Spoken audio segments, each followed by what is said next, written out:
Good morning. Welcome to my garden. I'm here to flex my Philodendron Belete. So this is my Philodendron Belete.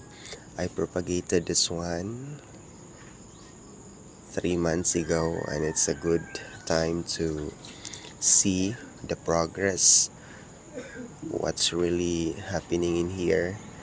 I cut a lot and I propagated the cutting by inserting everything in one pot. I think I have 4 cutting that I inserted here.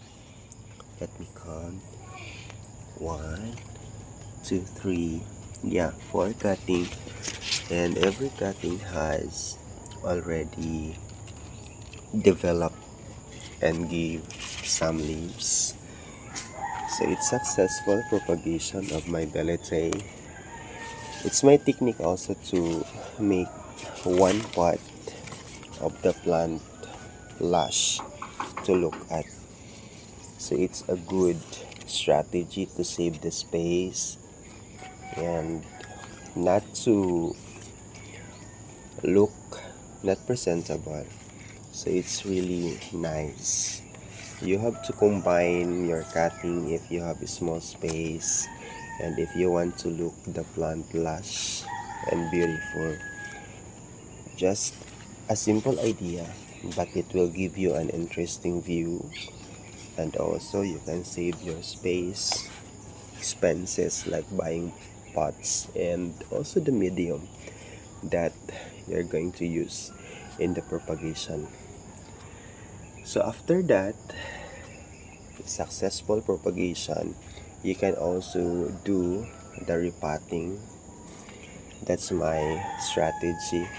Also, tip number 2, I will be repotting this one soonest because I have bought already some pots to transfer of some cutting here. I'll be using white pot because white pot is really giving a good complement on this plant because it has a green and green color of the leaf, and also the stalk. Look at the stalk, it's a red orange. It's really nice to use a white pot. My plants in here are really thriving. Maybe they love the location.